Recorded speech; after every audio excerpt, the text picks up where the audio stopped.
Bonjour, j'espère que vous allez bien. Alors aujourd'hui, on va voir une notion technique parce qu'un certain nombre d'entre vous nous ont demandé d'aborder ce point.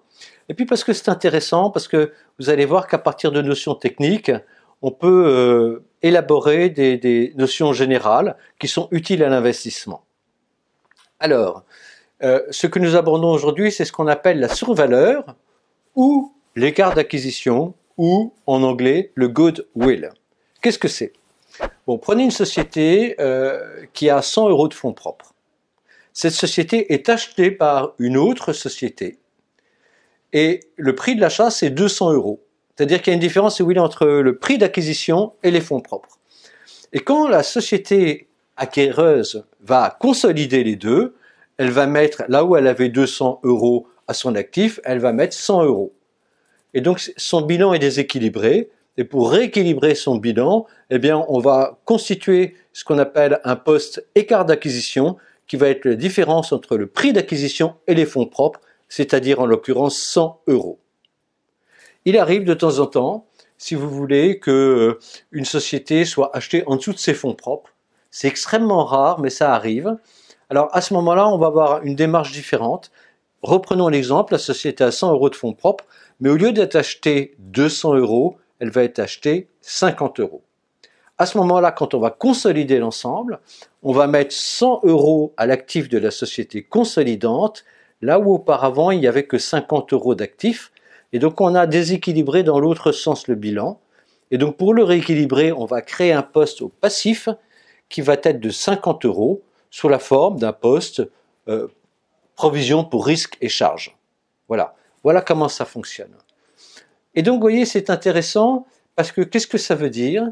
Ça veut dire que plus dans le bilan d'une société, dans le bilan consolidé, plus il y a un poste écart d'acquisition important, eh bien plus cela veut dire que la société a acquis d'autres sociétés à un prix supérieur aux fonds propres.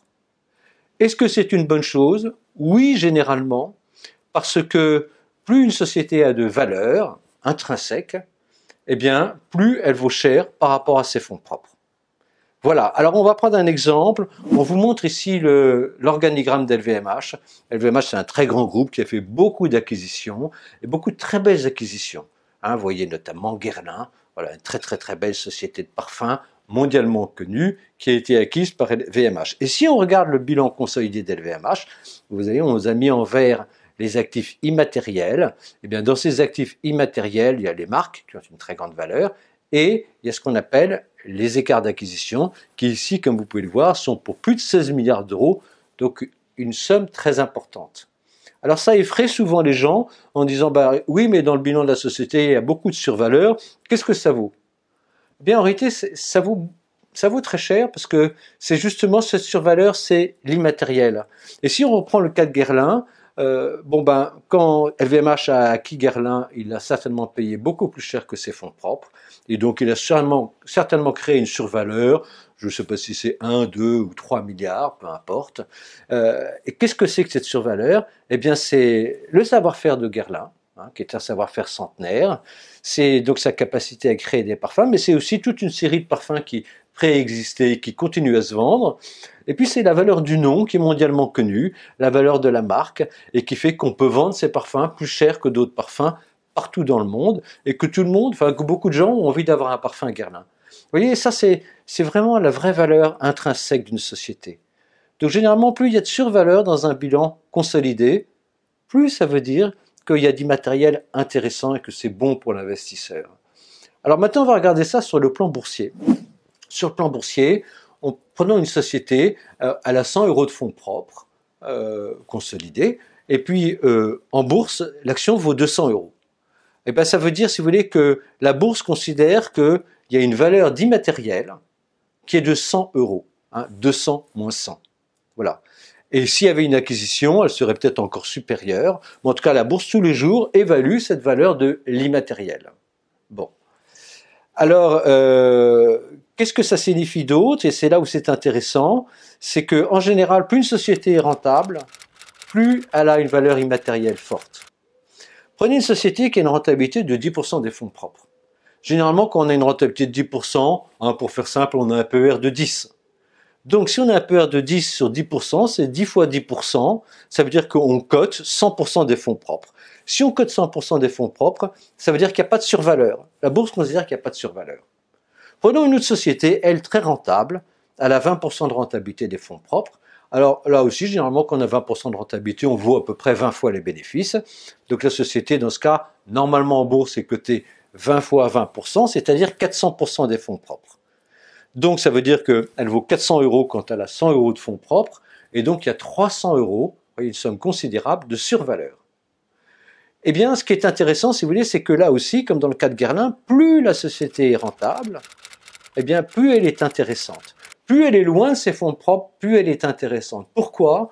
Parce que pour l'investisseur à long terme, la rentabilité de son investissement, c'est la conséquence de la composition des intérêts de la rentabilité des capitaux propres.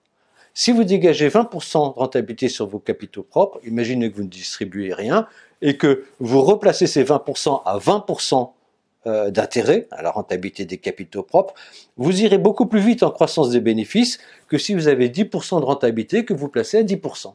Hein, vous comprenez? Et donc, ça veut dire que dans le temps, la croissance des bénéfices va être beaucoup plus forte, et comme en plus le PER est élevé, eh ben on va avoir une croissance du cours de l'action et du dividende, normalement, s'il y en a, beaucoup plus forte que pour une société qui n'a pas beaucoup de survaleur d'écart d'acquisition. Voilà. Donc, c'est un peu la poule et l'œuf. Plus une société a de survaleur dans le cadre d'une acquisition, plus ça veut dire qu'il y a d'immatériel. Plus une société est cotée cher en bourse par rapport à ses fonds propres, plus ça veut dire qu'elle est rentable. Donc, on peut dire que, d'une manière générale, plus une société a d'immatériel, plus elle est rentable. Parce que c'est l'immatériel qui donne de la rentabilité aux investissements, aux fonds propres des entreprises. Et donc, n'ayez pas peur. Quand il y a de l'immatériel, quand il y a de la survaleur dans les bilans, c'est souvent très bon signe. Et plus il y a d'immatériel en général, plus il y a de valeur de la marque, valeur du savoir-faire, valeur des emplacements, plus c'est un bon placement à long terme. Et donc plus il y a de survaleur, plus vous pouvez investir. Voilà, j'espère que ce petit condensé de comptabilité vous aura aidé pour vos investissements. Et à très bientôt avec l'équipe Hibou.